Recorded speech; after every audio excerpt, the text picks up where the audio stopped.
dar inicio, profesor, a nuestra clase. Adelante. Bueno, muy buenas tardes, doctora Rocío González. Buenas tardes, doctor Joel Melgarejo.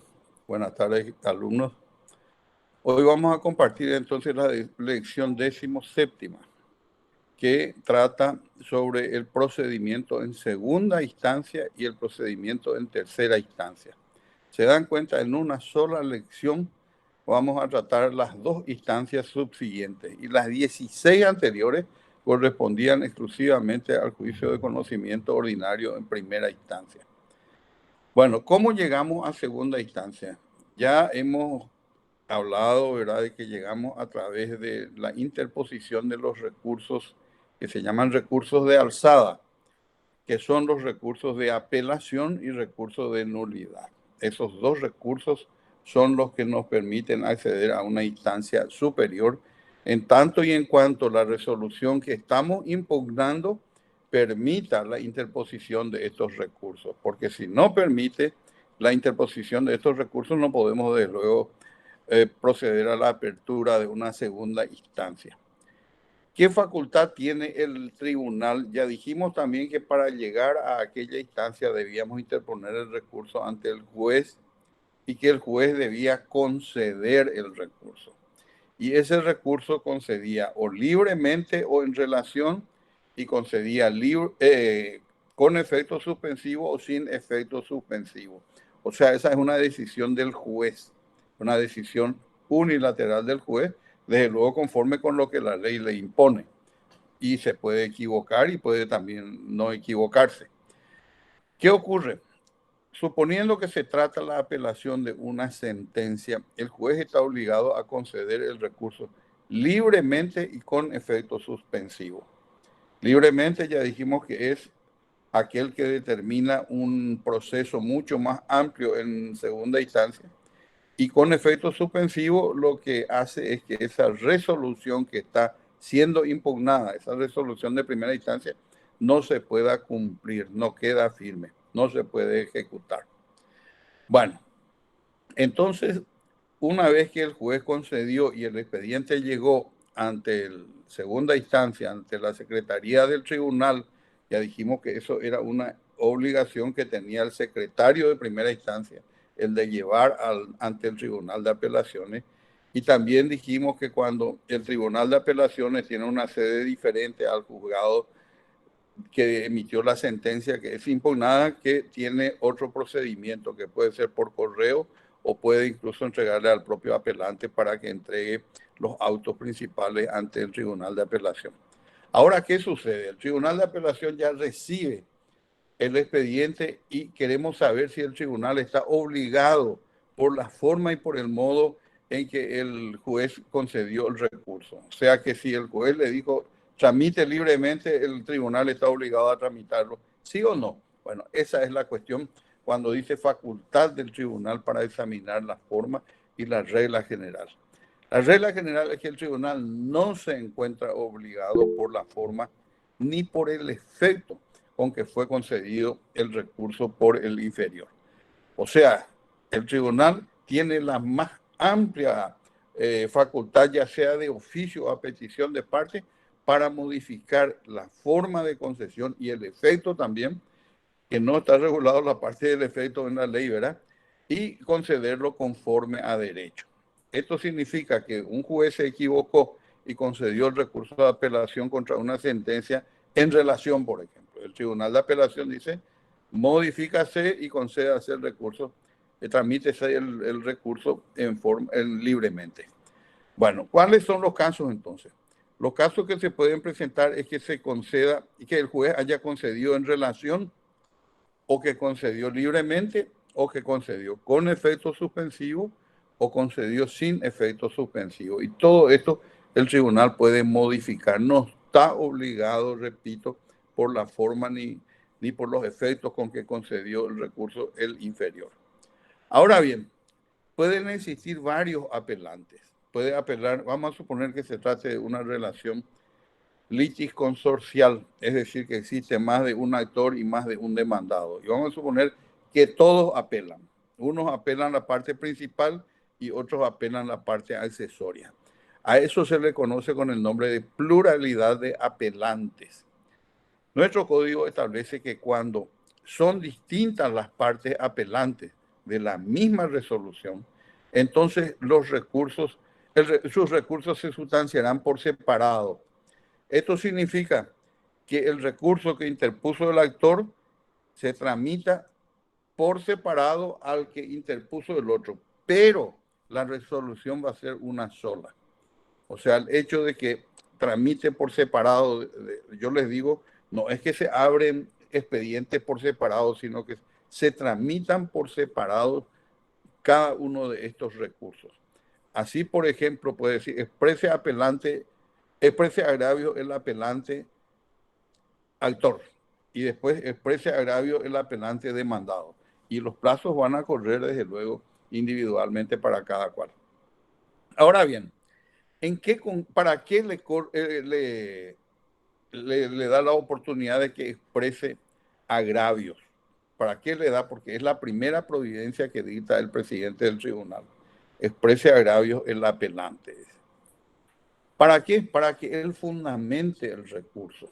¿Y cómo se fundamenta un recurso? Y nuestro código nos da una fórmula que dice que el recurrente deberá hacer un análisis razonado de la resolución y va a exponer también los motivos por los cuales él considera que esa resolución es injusta, con lo cual pide su revocación, o está viciada, con lo cual pide la nulidad.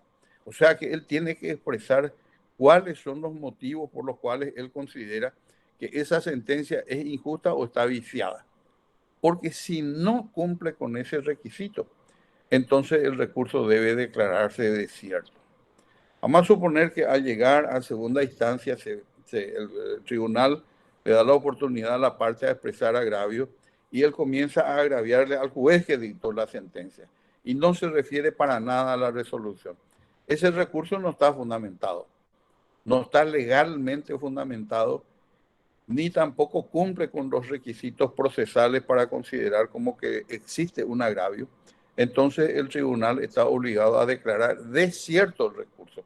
Y ustedes no olviden que cuando un recurso se declara desierto, la resolución que fue impugnada queda firme. Bueno, ¿cuál es la función que cumple el recurso de alzada? Primero, mejor dicho, la expresión de agravios. En primer lugar, esta expresión de agravio, que es la fundamentación del recurso, es la que cumple la función de mantener el alcance concreto del recurso. Esto debe entenderse de la siguiente manera. Vamos a suponer que la resolución tiene unos 2 o 3 puntos. Uno puede decir que no está de acuerdo con el punto 1 y sin embargo está de acuerdo con el punto 2 y 3. El agravio es el que va a determinar cuál es la parte contra la cual se está alzando. Y en segundo lugar, para el tribunal, el que está expresando agravio le está fijando el contenido del reexamen que debe efectuar. O sea, el superior no puede examinar algo que el otro no le pida, salvo que se trate de una cuestión de nulidad de orden público. Por eso, repetimos que se tendrá por desierto el recurso cuando no se presenta el escrito de fundamentación en el plazo que la ley establece.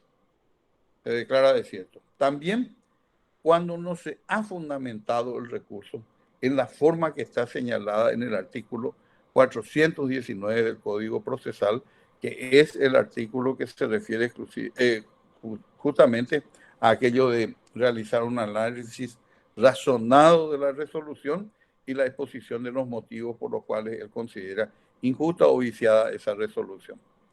Ahora bien, vamos a ver qué poderes adquiere el tribunal con motivo de los recursos de alzada. Él también no es que adquiere todos los poderes, porque a él le limita. ¿Y a qué le limita? Que él no puede fallar por cuestiones no propuestas en primera instancia.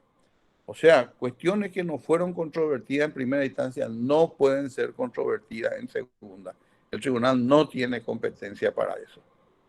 Y en segundo lugar, que todo aquello que no hubiese sido motivo de recurso, entonces no puede ser objeto de pronunciamiento por el tribunal, o sea, aquello que no pidió el apelante, pero sin perjuicio de que exista, repito, nulidades declarables de oficio. Ustedes no olviden que eso está en el artículo 113 del Código Procesal. Pero, sin embargo, a pesar de todas esas limitaciones que tiene el tribunal, puede resolver sobre intereses, sobre daños y perjuicios y otras cuestiones derivadas de la sentencia de primera instancia. Esto, por eso, no significa un nuevo juicio, sino un reexamen circunscrito al conocimiento de las cuestiones que fueron sometidas a la decisión en primera instancia. Entonces, podemos decir cuál es el alcance y los límites de los poderes del Tribunal de Alzada. No olviden que en el ámbito civil existen únicamente jueces unipersonales en primera instancia, y cuando hablamos del tribunal, estamos hablando del Tribunal de Alzada, lo que no sucede en el ámbito penal, en donde en primera instancia también existen tribunales, como ser los tribunales de sentencia. Bueno, que no pasan de ser primera instancia, porque son primera instancia de verdad. Bueno, ¿cuáles son entonces ese alcance y los límites de los poderes del tribunal? El tribunal se haya limitado por el contenido del tema que fue objeto de decisión en primera instancia. Y segundo, de lo que resolvió el inferior. Esos son los límites. A eso él debe limitarse, porque él no puede agregar más que aquello que les dije, salvo aquello que les dije respecto de las nulidades declarables de oficio, que es una norma que establece que cuando no se puede dictar una sentencia válida, entonces debe declararse la nulidad de oficio. El tribunal, sin embargo, se haya facultado por razones de economía procesal para resolver ciertas cuestiones, aunque las mismas no hayan sido objeto de estudio y pronunciamiento en la instancia anterior. ¿Cuáles, por ejemplo? Cuando decide declarar la nulidad por vicios de la misma, de la sentencia. Se pronuncia sobre el fondo del asunto, aun cuando no hayan sido deducido el recurso de apelación. Le explico lo siguiente.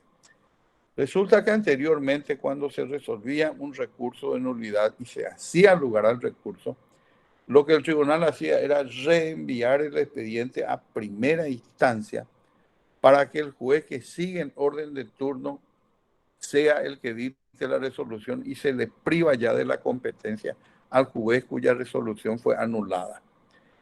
Pero esto está vigente en nuestro medio en el caso de las acciones de inconstitucionalidad contra resoluciones judiciales, pero no está vigente para otros casos. Y ahora el tribunal, al declarar la nulidad de una sentencia por vicios en la sentencia, entonces al mismo tiempo tiene la facultad de dictar resolución sobre el fondo. Y en este sentido, el tribunal puede pronunciar esa sentencia sobre el fondo, aunque el otro no haya interpuesto el recurso de nulidad. O sea, se interpuso solo el recurso de apelación. Ahora bien, cuando decide algunas cuestiones accesorias también de la sentencia de primera instancia, así como hablamos de los intereses, daños y perjuicios y compañía.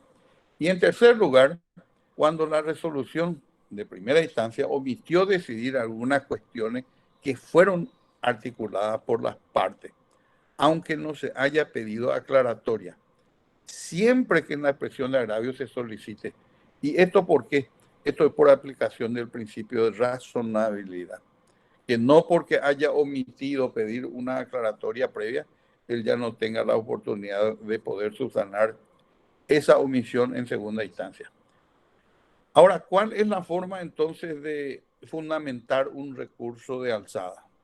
Y acá vamos a analizar este artículo 419, que estipula que el recurrente, o sea, el que interpuso el recurso, que es el actor en segunda instancia, independientemente del rol que cumpla en el juicio principal, entonces debe hacer un análisis razonado de la resolución. Y al mismo tiempo debe exponer los motivos por los que considera injusta o viciada esa resolución que impugna. Si es injusta, para que lo modifique o lo revoque. Y si es viciada, para que la anule. Entonces, si no se llenan estos dos requisitos básicos establecidos en el 419, se debe declarar desierto el recurso de apelación. Ahora vamos a tratar algunas terminologías, algunas palabras, algunas frases latinas que se aplican a nivel de recursos de alzada. Y uno de ellos es el aforismo tantum appellatum quantum devolutum. Esto significa que el tribunal tiene la competencia y se encuentra circunscrito a aquello que es materia del recurso. O sea, solamente aquello que fue materia y fue objeto del recurso y fue impugnado. Porque lo que no se impugnó entonces queda ya firme. Por eso no puede exceder los límites, no puede exceder los límites que el propio recurrente estableció en el recurso. Porque es el que interpuso ese recurso el que está habilitando esa instancia y está estableciendo los límites respecto de los cuales pide que el tribunal se pronuncie y no exceda esos límites. Por eso, que decidan, sin embargo, por cuestiones que hayan sido resueltas en la instancia anterior en contra del recurrente. Eso es lo que uno normalmente pretende al interponer un recurso y al fundamentarlo. Ahora bien, hay otro aforismo que es el reformatio impeius. Reformatio impeius, que significa reformar en perjuicio. Esto significa que el juez carece de poder y de facultad para modificar la resolución en perjuicio del recurrente. Atiendan bien, en perjuicio del que apeló. O sea, el que apeló como mínimo, tiene que mantener a su favor lo que ocurrió en primera instancia, como mínimo. Pero de ninguna manera el tribunal le puede disminuir eso si la otra parte no interpuso un recurso. Y le voy a poner un ejemplo para que entiendan mejor. Vamos a suponer que en primera instancia se haya regulado los honorarios de un abogado en la suma de 50 millones de guaraníes. Ojalá todos en el futuro puedan regular sus honorarios en esa cuantía.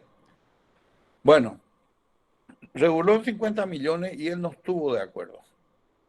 Entonces interpuso un recurso de apelación. Él, la otra parte no dijo nada. Va a segunda instancia, expresa agravio pretendiendo que aumente el monto de los honorarios, ¿verdad? Y el tribunal resulta que le baja a 2 millones de guaraníes. No, jamás puede hacer eso. ¿Por qué? Porque no puede perjudicarle a aquel que interpuso ese recurso, salvo que la otra parte también haya interpuesto. Y para entender mejor, vamos a suponer que el honorario era de 50 millones y ambas partes interponen el recurso. La primera, aquel beneficiario para aumentar y la otra para bajar. En ese caso, sí el tribunal puede bajar. ¿Por qué? Porque está haciendo lugar a la apelación interpuesta por el otro y no por el titular de ese crédito. Entonces, a eso se refiere el principio del aforismo de reformatio impeius.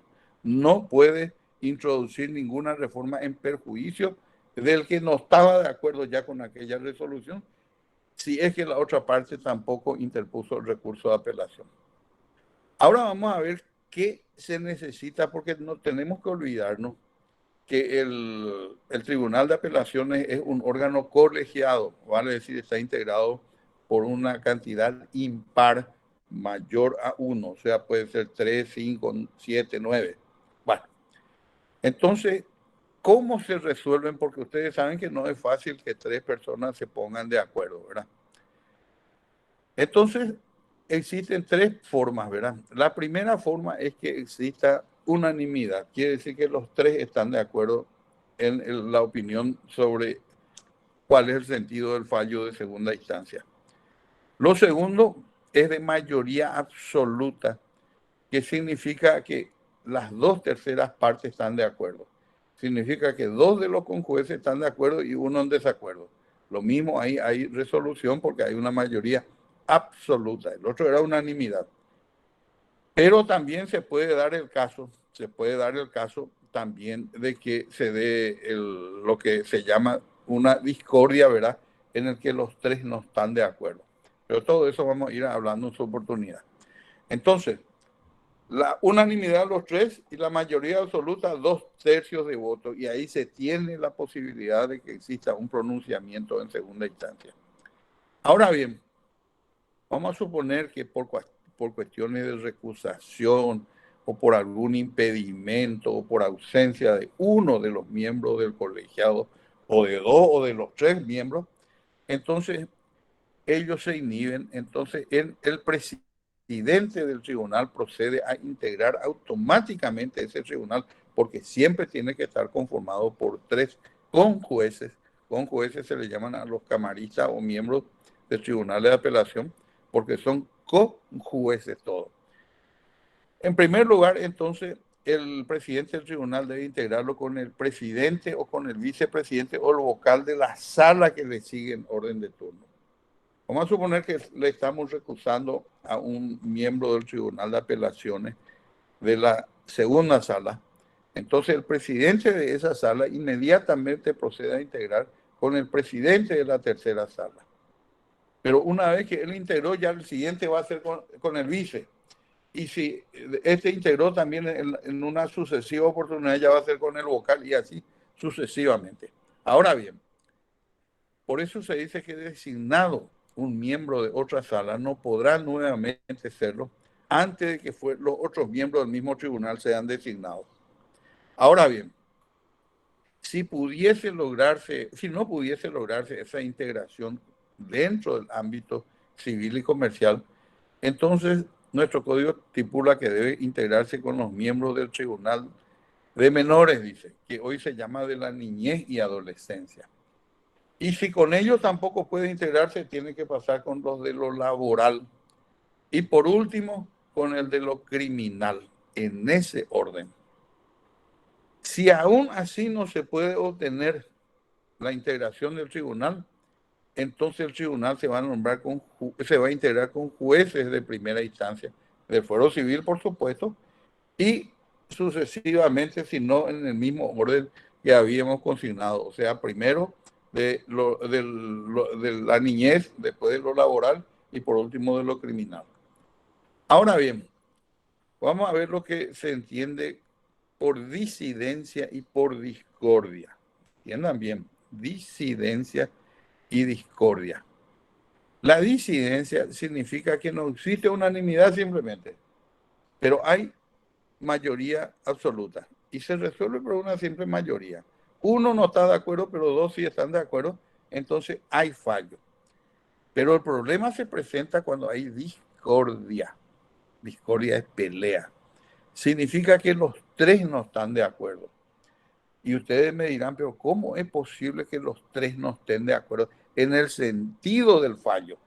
O sea, los tres no están de acuerdo o que se revoque o que se confirme la resolución o que se anule, ¿verdad? Bueno, entonces muchos piensan solamente desde el punto de vista del recurso de apelación y no del de nulidad. Entonces, ¿cuándo se da la discordia? Cuando uno de los conjueces dice confirmar, el otro dice revocar y el tercero dice anular. De manera que no hay una mayoría para dictar una resolución. Y el tribunal no se puede pegar el lujo, no se puede pegar el lujo en tal caso de decir acá no podemos dictar resolución porque hay discordia. No, tiene que llegar a un punto en el que debe haber como mínimo entonces una mayoría absoluta, o sea, dos votos coincidentes. ¿Y cómo se logra esto? Cuando los tres no coinciden, entonces, el presidente del tribunal realiza un sorteo en esa sala, en su sala, y ese que sale sorteado es excluido. Se lo excluye de la conformación del tribunal y se integra, como habíamos explicado anteriormente, con los integrantes de otra sala, etcétera, etcétera, ¿verdad? Bueno, y ahí entonces se trata de encontrar de que dos por lo menos estén de acuerdo. Y si aún persiste, se vuelve a hacer el sorteo para desinsacular, sacarle a uno de los conjueces de la conformación de ese tribunal. Y a ese procedimiento debe repetir tantas veces hasta lograr que dos por lo menos estén de acuerdo en el mismo sentido del fallo.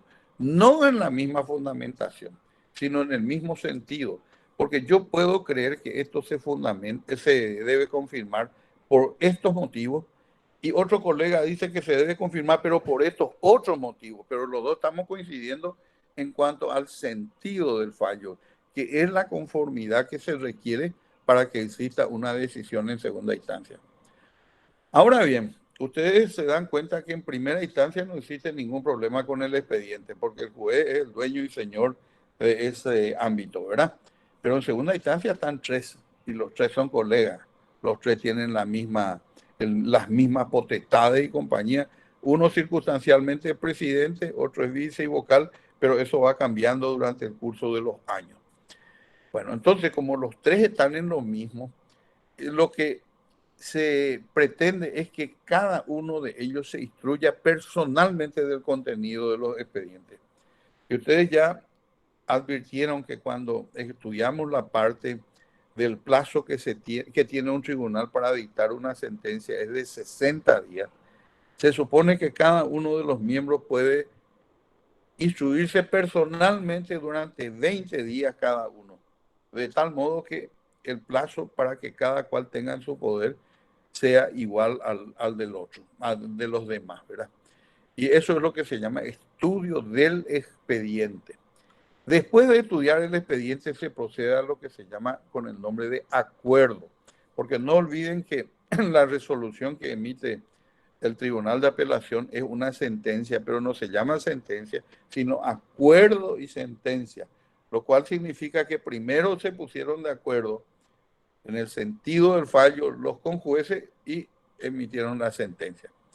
Bueno, ¿en qué consisten estos acuerdos? Son reuniones privadas que celebran los conjueces una vez que ellos ya se instruyeron de todo el contenido del expediente, ¿verdad? Y discuten las cuestiones sometidas a su decisión. Y conforme con ese resultado, si hay dos en este sentido y uno en contra o los tres están de acuerdo, entonces emiten la resolución. Pero en la práctica no es así. Ese es el diseño ideal, ¿verdad?, que habrá pensado el legislador. Pero en la práctica lo que ocurre es que cada miembro trae sus propios votos por escrito y luego entonces se ve cuál es el sentido de los mismos y luego se emite la resolución. En los últimos tiempos, sin embargo, la Sala Civil y Comercial de la Corte realiza este acuerdo en público, él hace en un acto público y transmitido directamente por la TV Justicia. Y eso, toda la ciudadanía entonces está en condiciones de poder analizar, contemplar y asistir la forma en que los jueces resuelven los juicios sometidos a su consideración. Pero en concreto, el acuerdo entonces es la reunión que ellos tienen ya después de tomar conocimiento de todo el contenido del expediente. Bueno, ¿qué forma tienen que asumir las resoluciones dictadas en segunda instancia? Los mismos requisitos esenciales que hablamos de primera instancia.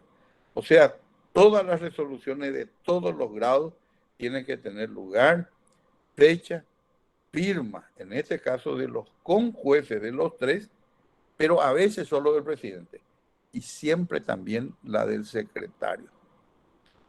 Eso siempre debe tener. En ese sentido, vemos nosotros que las resoluciones deben ajustarse a las enunciaciones de primera instancia.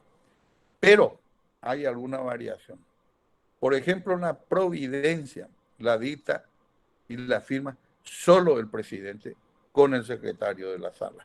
Es el único caso en el que solo el presidente firma con el secretario.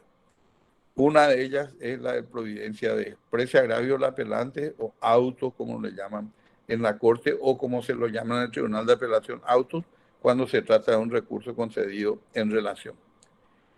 El auto interlocutorio es dictado por el tribunal y firman los 3 conjueces y también el secretario. Y dijimos ya en la clase anterior que en este auto interlocutorio no es necesario que cada uno de los conjueces exprese su opinión, porque esa resolución puede estar redactada en forma impersonal. ¿Qué significa eso? Significa que el tribunal no consigna, esta es la opinión del conjuez A y este del B y este del C. No. Dice directamente, según el criterio de este tribunal, de forma impersonal, entonces da la fundamentación correspondiente. Pero eso no sucede con la sentencia definitiva, o sea, con el acuerdo y sentencia, porque debe ser dictada por el tribunal, debe ser firmada por todos los miembros y y el secretario también, por supuesto, y tiene que contener la opinión de cada uno de los miembros o la adhesión a la opinión de otro. ¿Cómo se redacta entonces un acuerdo y sentencia? Siempre debe contener, dijimos, la opinión de cada uno o la adhesión a la de otro, ¿verdad? Por eso es que se llama acuerdo y sentencia. Y la votación de las cuestiones de hecho y de derecho empieza por el miembro que resulte de un sorteo, porque también para distribuir el orden del estudio de los expedientes se hace un sorteo de tal modo que cada conjuez opine en una cantidad igual de expedientes. Anteriormente no existía esta disposición y resulta que habían algunos que jamás opinaron sobre nada. Y tuvimos casos de miembros de tribunales de apelación que nunca emitieron una opinión. Siempre se adherían simplemente a otros casos, a la opinión de otros. Ahora bien, en caso de disidencia, la misma siempre debe constar en la resolución. Tiene que constar en qué sentido está formalizada la disidencia. Ahora vamos a ver cuál es la forma en que debe tramitar en segunda instancia. No olvidemos nosotros que en primera tenemos la demanda, se corre traslado al demandado para que conteste, luego se declara la apertura de la causa de prueba, luego se entregan los expedientes para los alegatos y por último el juez dicta la sentencia. Vamos a ver cómo este diseño se reproduce en segunda instancia. En segunda instancia, cuando el recurso se concedió libremente, entonces el ámbito de debate va a ser mucho mayor y los plazos van a ser también mayores y los medios de prueba también muy superiores. Bueno, en primer lugar, el presidente del tribunal, al recibir el expediente, dicta la providencia de exprese agravio el apelante. Eso lo debe hacer el mismo día que llegó el tribunal y el secretario le da cuenta al presidente. No tiene ninguna sanción si el presidente inmediatamente no firma, pero se supone que debe hacerlo el mismo día. Y ordena entonces que el recurrente exprese agravios, que significa que él fundamente el recurso. Esa providencia de exprese agravios, ¿cómo se notifica? Por cédula. Por cédula.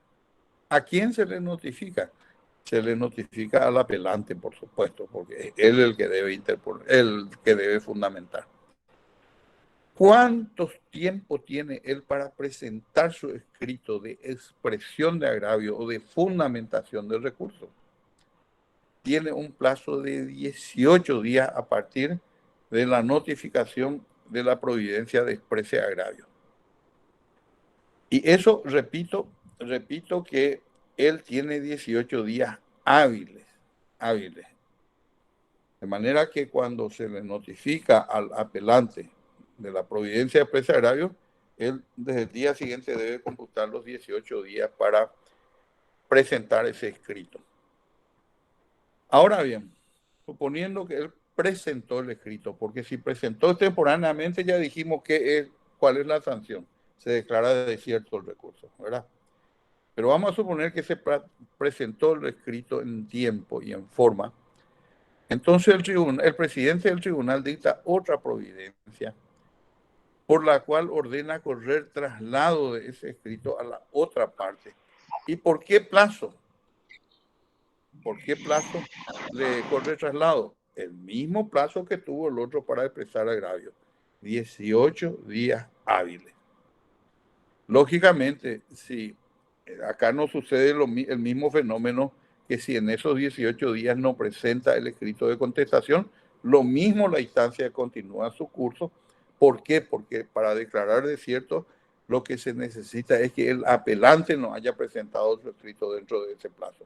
Pero si el apelado no presentó su escrito de contestación, sin embargo la instancia continúa.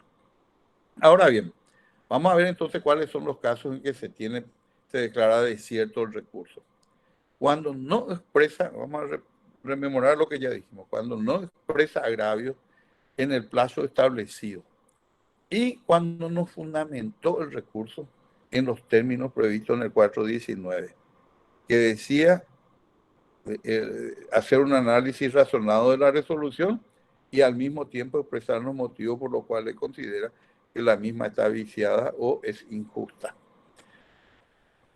Vamos a ver otra vez el caso. Dijimos que de eso se corre el traslado al otro.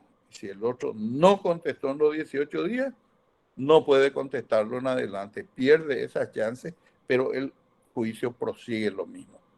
Ahora bien, si se presentaron ambos escritos o si venció el plazo para la contestación y ese no presentó, entonces el presidente del tribunal dicta otra providencia que llama autos para sentencia.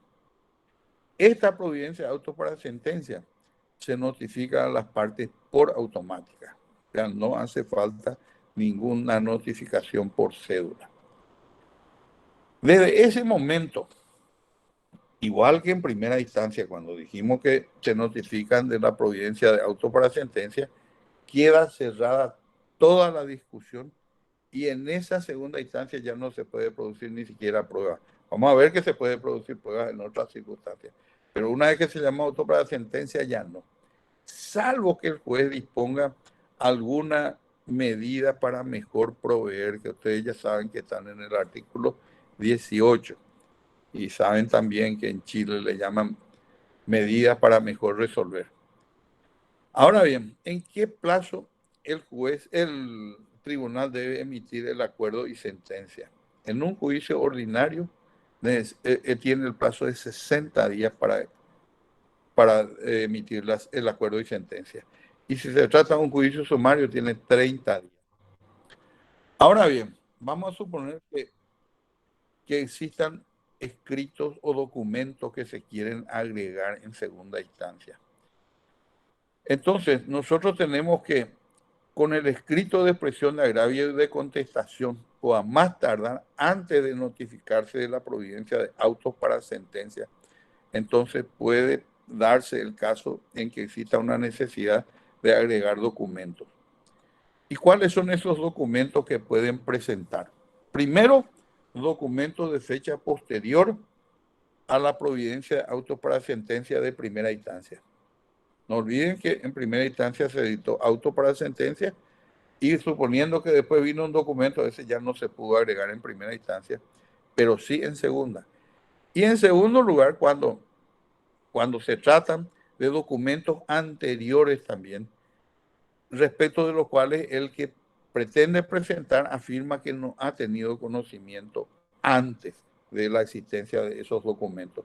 Se dan cuenta que acá se reproduce exactamente la agregación tardía de documentos que se puede hacer en primera instancia en las dos hipótesis. Ahora bien, si se presentan estos documentos, entonces se va a correr traslado a la otra parte para que reconozca o niegue la autenticidad de esos documentos. Y si el apelado fue el que presentó, al otro se le corre traslado por 5 días. Se dan cuenta que es exactamente igual que lo que sucede en primera instancia. Cuando el que contesta la demanda presenta documentos, entonces se le corre traslado al autor por 5 días y ese traslado, lógico, se notifica por cédula. Ahora bien, nosotros cuando estudiamos la prueba de absolución de posiciones dijimos que se puede producir una vez en cada instancia. O sea, cada parte puede ofrecer y diligenciar una sola vez en cada instancia y que no se computaba en esa limitación en los casos que se puedan plantear en los incidentes diferentes que pudieron haber sido promovidos o planteados o deducidos, ¿verdad? Bueno, entonces, en segunda instancia se puede entonces obtener la absolución y ofrecer la prueba de absolución de posiciones. Y estos deben ofrecerse con el escrito de expresión de agravio o con el de contestación. Ahora bien, no olvidemos nosotros que no es que se pueda en primera instancia ofrecer esa prueba diligenciar y luego volver a diligenciar con los mismos términos de primera instancia. No, señores. Deben ser por hechos que no han sido objeto de esta prueba en la instancia anterior. O sea, no es que solamente para verificar si el juez de primera instancia y el secretario consignó exactamente lo que absolvía, lo que el absolvente decía, sino que deben ser hechos, hechos sobre hechos que no han sido objeto de prueba en primera instancia. Ahora bien, para esto, para simplemente agregar documentos o para la prueba confesoria, no hace falta decretar la apertura a prueba en segunda instancia. Pero también se puede abrir a prueba en segunda instancia para otras pruebas. Y para eso es necesario que las partes también, en su escrito de expresión de agravio o en el de contestación, pidan la apertura de la causa de prueba en segunda instancia para poder producir las pruebas que están autorizadas a ser diligenciadas en la instancia superior. ¿Y cuáles serían los casos? ¿Recuerdan ustedes cuando nosotros conversamos de los hechos nuevos de primera instancia? Que se decía que ese hecho debió suceder dentro de los 5 primeros días del plazo de prueba. Y después, y bueno, ya no se puede, dicen, no, se puede. Se puede entonces cuando ocurrió un hecho nuevo después de llegar a conocimiento de la oportunidad que está prevista en el 250, que es 6 días, mejor dicho, de los 6 primeros días del plazo de prueba. Entonces, lo que acá hay que tener en cuenta es que ese hecho nuevo no fue objeto de prueba en primera instancia. ¿Por qué? Porque se ofreció después de los 6 primeros días de notificado de la apertura de la causa de prueba. Entonces, uno puede denunciar, pero no se produce la prueba. Deja ahí el juez, tiene que decir, téngase presente para su oportunidad y es el tribunal el que en su caso, si es que en el escrito de apelación o de contestación pide, entonces se podrá diligenciar en segunda instancia. Y el otro caso en que procede es cuando, por motivos que no son imputables al que ofreció esa prueba, no se hubiese practicado la diligencia respectiva en primera instancia. Nosotros vemos que además de estos dos casos que están específicamente regulados en el capítulo referente a procedimientos de segunda instancia, también existen otros casos que permiten la apertura de la causa de pruebas en segunda instancia. Y vemos nosotros en ese sentido el artículo 75 del Código Procesal, que estipula que puede producir pruebas el rebelde que ha comparecido después del ofrecimiento del plazo de prueba. Vamos a suponer que una persona que estaba litigando en rebeldía se presenta después ya de haber transcurrido el plazo de prueba, entonces él puede pedir, cuando apela de la sentencia, porque la sentencia le fue contraria a sus intereses, entonces él pide la apertura de la causa de prueba para producir sus pruebas arriba. En segundo lugar, en la citación por evicción, ustedes saben que uno puede citarle al vendedor y el vendedor a su vez puede citarle a su causante y así sucesivamente. Entonces, los causantes del citado de evicción también pueden, cuando se da una de estas circunstancias, entonces siempre que no haya podido producir pruebas en primera instancia. Y el tercero es agregar prueba pendiente de plazo extraordinario. Si eso ocurre, por ejemplo, entonces, y se dedujo el recurso de apelación, se podrá producir prueba respecto de eso. Entonces, ¿cuál sería, por ejemplo, un caso? Una prueba de informe, por ejemplo, fue contestada después ya del cierre del plazo de prueba, entonces en segunda instancia se puede obtener su agregación.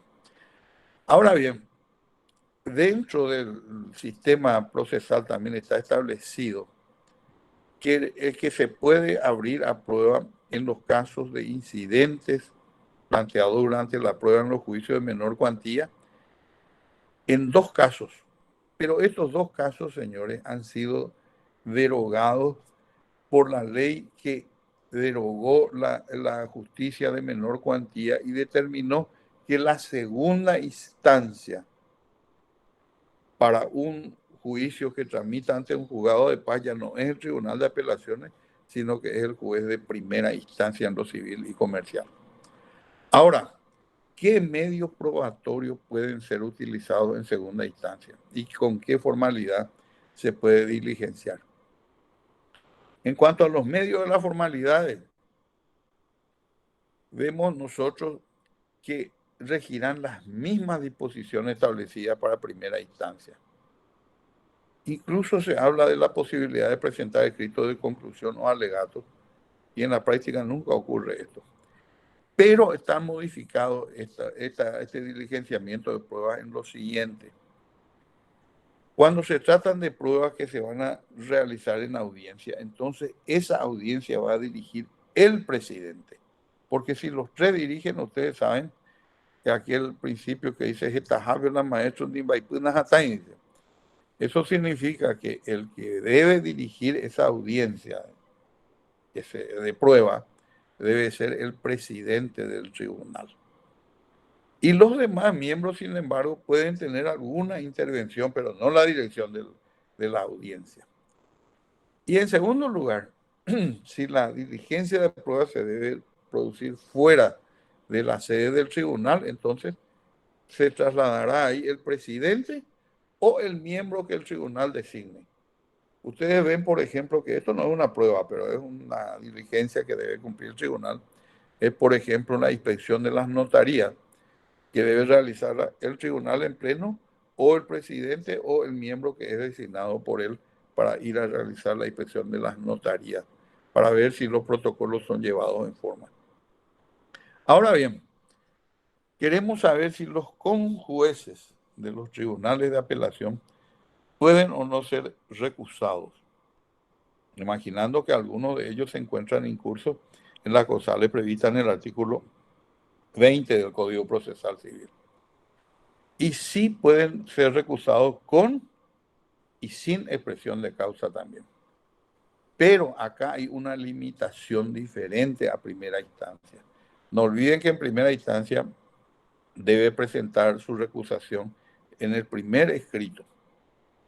En cambio, en este debe interponer dentro del tercero día de que se le haya notificado de la primera providencia dictada en segunda instancia. ¿Qué significa esto? Vamos a suponer que el apelante quiere recusarle al conjuez A y él apeló contra una sentencia. Él tiene entonces 18 días para expresar agravio. Pero él ya dentro de los 3 primeros días de la notificación de la providencia de expresar agravio, él ya debe recusarle a aquel. Porque él no puede recusarle en este primer escrito que él va a presentar, que es el de expresión de agravio. Y lo mismo sucede en el caso del juicio que tramita en relación donde el plazo es de 5 días. Dentro de los 3 primeros días, entonces, tiene que él recusarle. Y cuando le corrió traslado al otro, el otro también, en el caso de una sentencia, tiene 18 días, ¿verdad? Pero al notificarle del traslado también tiene 3 días nomás para recusar con o sin expresión de causa al tribunal. Ahora bien, en segunda instancia, dijimos, se puede abrir a prueba y ese plazo de prueba no puede exceder de 20 días. ¿Se dan cuenta ustedes, señores? Todo este diseño del cual hablamos se refiere al diseño de un recurso de apelación. El heladero, libremente. Pero cuando el recurso de apelación parece que es el heladero, si me esperan un minutito sí, y algún me compañero, por favor, ahí el delegado.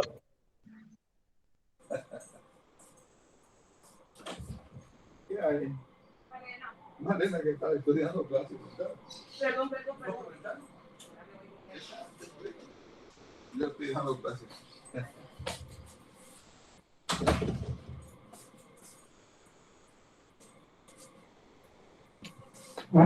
Estoy de regreso. En realidad Llegó el no era helado, el profe. heladero chipero.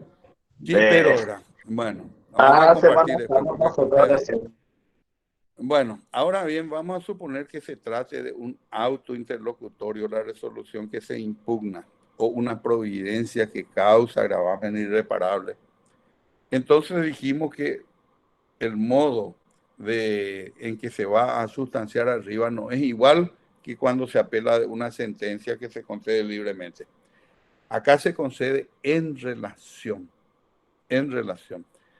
¿Y esto qué sucede? Cuando el expediente radica ya en la Secretaría del Tribunal, el presidente dicta la providencia de autos, autos. Eso es todo lo que dice la providencia, autos. Y con eso ya el profesional abogado sabe qué es lo que tiene que hacer. Entonces el presidente dicta esa providencia y se va a sustanciar con algunas limitaciones que no son vigentes en el recurso concedido libremente. En primer lugar, no se puede alegar ningún hecho nuevo. En segundo lugar, no se puede agregar ningún documento y bajo ninguna excusa. En tercer lugar, no se va a producir una absolución de posiciones cuando se trata, repito, de un recurso que está tramitado en relación. Y por último, no se abre a prueba. ¿Se dan cuenta ustedes toda la diferencia que existe en el tratamiento de un recurso cuando se trata de una sentencia que es libremente amplio, los plazos amplios y compañía, no tiene límite prácticamente las pruebas y todas estas cosas que sin embargo en el recurso en relación no se puede? La resolución, por consiguiente, debe dictarse sin estos elementos que están prohibidos, o sea, sin hechos nuevos, sin documentos, sin absolución de posiciones, sin que se abra a prueba. Entonces, ¿en base a qué? En base a las actuaciones que se produjeron en primera instancia. Siempre con una salvedad, que el tribunal considere apropiado aplicar alguna medida para mejor proveer, cosa que difícilmente ocurre en nuestros tribunales. Esa expresión de agravio que solamente se escribe en la providencia de autos es para que el apelante presente dentro de 5 días de haber sido notificado de la providencia de autos el escrito sintetizando los fundamentos del recurso. No olviden aquel artículo 419, eso mismo se debe repetir acá. Impugnar la resolución. ¿Y cómo se impugna la resolución? Haciendo un análisis razonado de la resolución y también explicando cuáles son los motivos por los cuales el recurrente considera que esa resolución es injusta o está viciada. Si es injusta, entonces para que se revoque o modifique, y si está viciada, para que se anule. Ahora bien, si no presentó dentro de esos 5 días, ¿qué ocurre? Lo mismo que en el anterior. Se declara desierto y la resolución queda firme y el juzgado, el tribunal ordena la devolución del expediente a primera instancia. Entonces, sabemos nosotros que el contenido de la fundamentación era lo que les expliqué recientemente del artículo 419. ¿Cuál es la forma en que se tramita el escrito ya presentado por la parte apelante? El presidente nuevamente dicta una providencia corriendo traslado a la otra parte también por 5 días para que conteste. Y verán ustedes que si él no contesta, lo mismo el recurso sigue su curso. En cambio, si el otro no presentó el escrito de expresión de agravio, de fundamentación, el recurso se considera desierto. Ahora bien, vamos a pasar ya a una instancia superior, vamos a llegar a la Corte, porque nuestro recorrido de hoy abarcan 2 instancias ordinarias.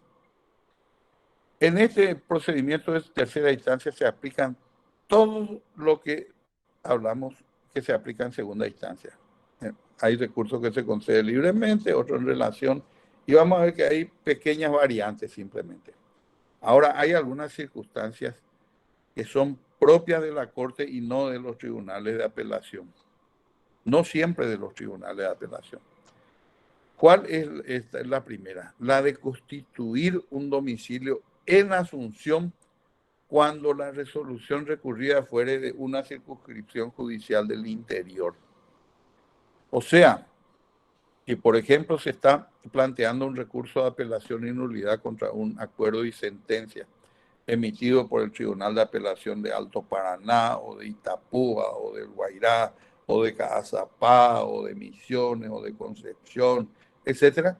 Entonces el apelante tiene que constituir su domicilio acá en Asunción. Y atiendan la importancia que tiene esto, porque esto prácticamente le puede dejar sin defensa por la negligencia supina del abogado que interpuso el recurso y bajo exclusiva responsabilidad del abogado. Las partes no tienen nada que ver, pero lamentablemente son las que van a soportar las consecuencias de la mala elección de sus abogados.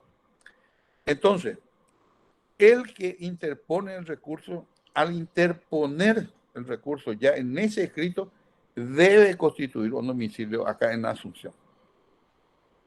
En ese escrito ya tiene que decir, además de decir, vengo a interponer los recursos de apelación, al mismo tiempo constituyo domicilio en la ciudad de Asunción en tal parte. Y la otra parte, o sea, la parte apelada, debe constituir domicilio también en Asunción dentro del quinto día de haber sido concedido el recurso de apelación por el Tribunal de Apelación. ¿Qué ocurre si es que no constituyó domicilio el apelante? ¿Saben qué ocurre? La providencia para expresar agravio, que en la Corte se llama autos directamente en todos los casos, se le notifica por automática, por Ministerio de la Ley, y lógicamente el apelante no sabe el plazo que tiene desde cuando comienza a computársele.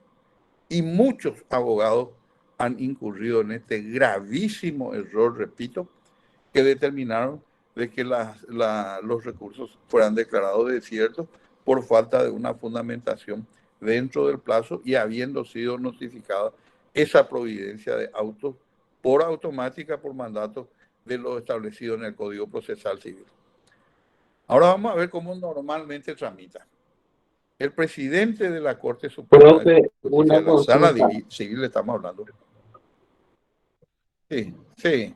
¿Y qué pasa si no podés el tema del domicilio real que te pide en Asunción y de repente no tenés una tía o algún pariente a donde pueda llegar la notificación? ¿Qué pasa en ese caso donde no tenés opción? No existe otra opción. No existe. Y además no es domicilio real, es un domicilio constituido o procesal o ad litem, ¿verdad? Ese es lo que se constituye. El real es una cosa que existe, ¿verdad?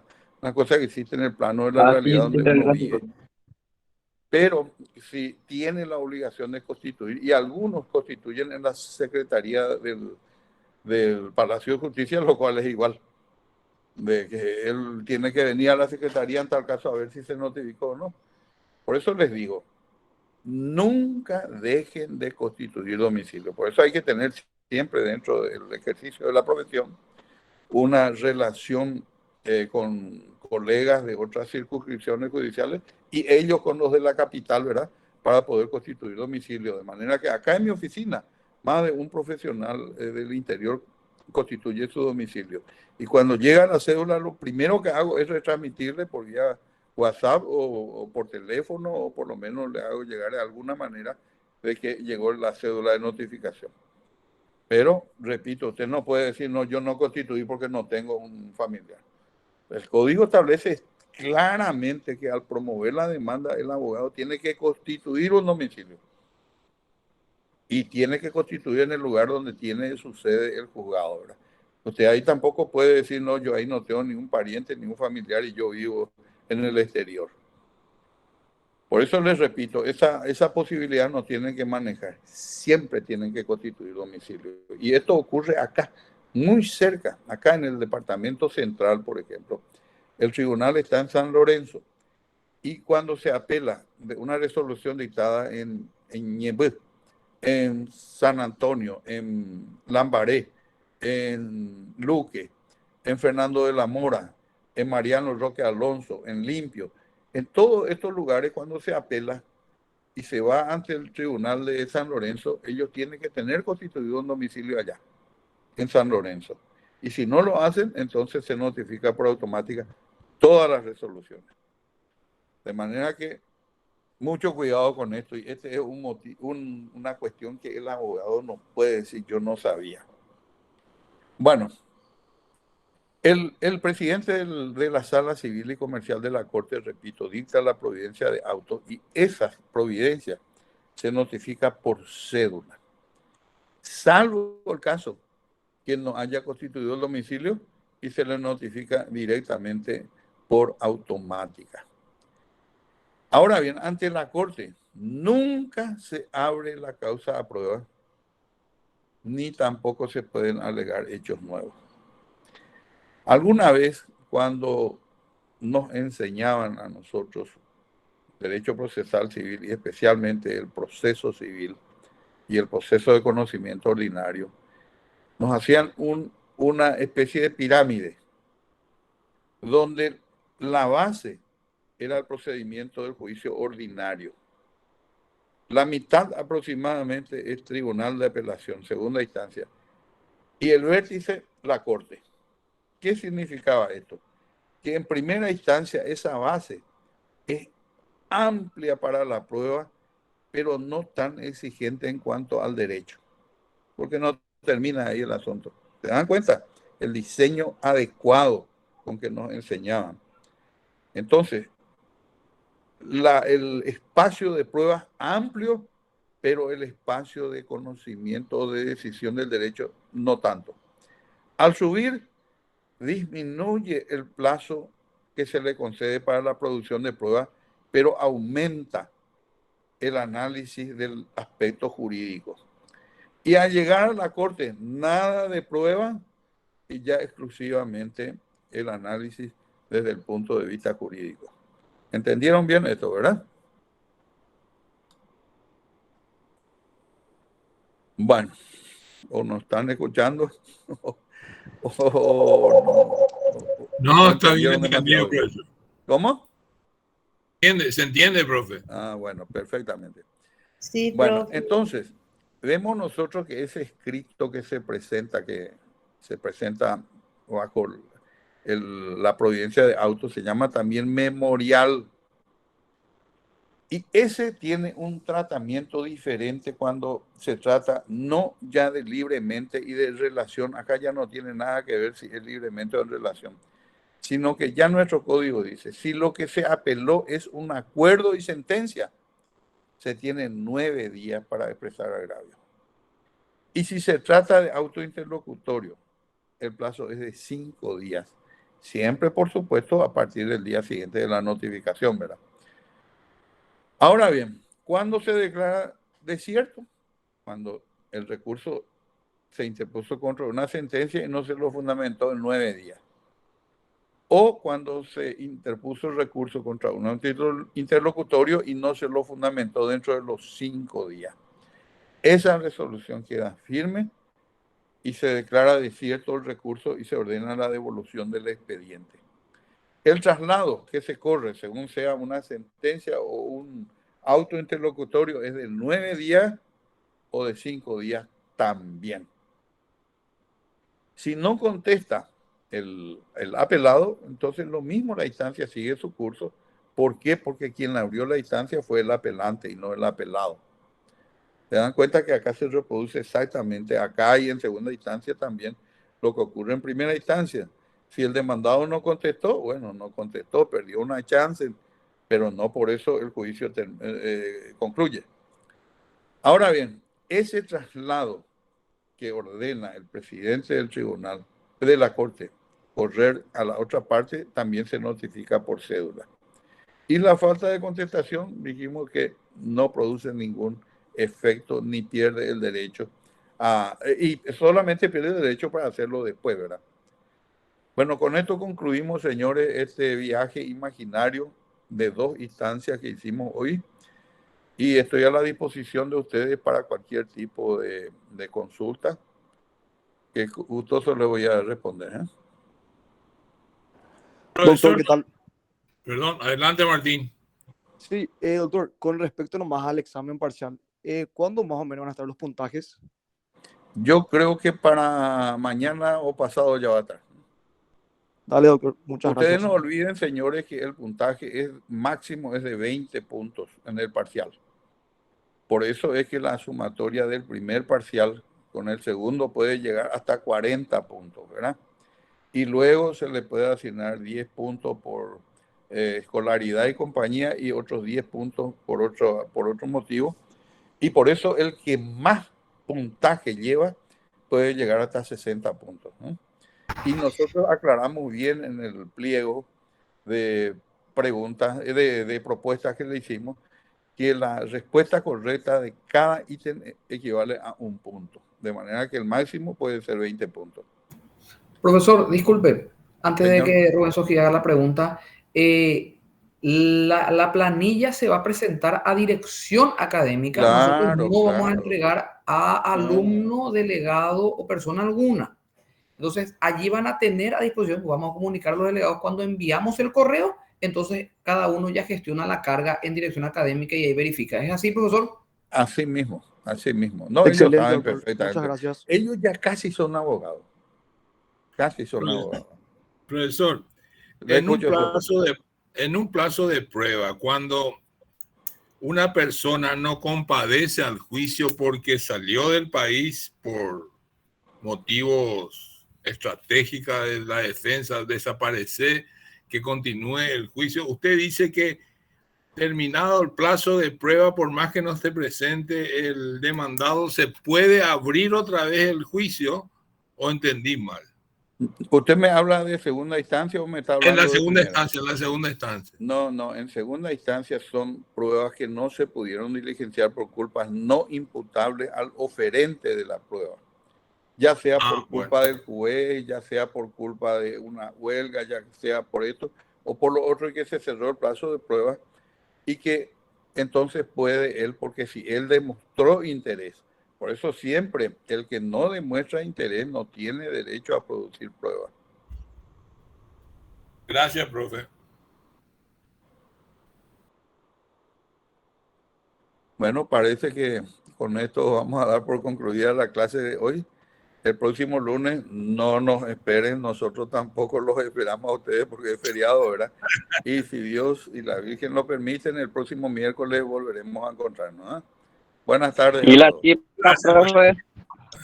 ¿Cómo? Gracias, profe. ¿Y la Que tenga chipa? un buen... Ah, eso después le voy a entregar al doctor Melgarejo para que le distribuya. Profesores, Qué capo, profesores, pedirme profesor, feliz Día del Maestro anticipado. Muchísimas gracias, ¿eh? Muchas gracias. Gracias a ustedes por extender sus conocimientos hacia nosotros. Muchísimas gracias, doctor. Muchas gracias a usted también, ¿eh? Gracias, profesores, que pasen súper bien el Día del Maestro. Muchas gracias, ¿eh? Acepto el nombre de todos los integrantes de la cátedra, ¿eh? En nombre de mi señor Padre, cordiales saludos para el maestro. Grande, doctor, grande. Bueno, muchas gracias. Hasta luego, ¿eh?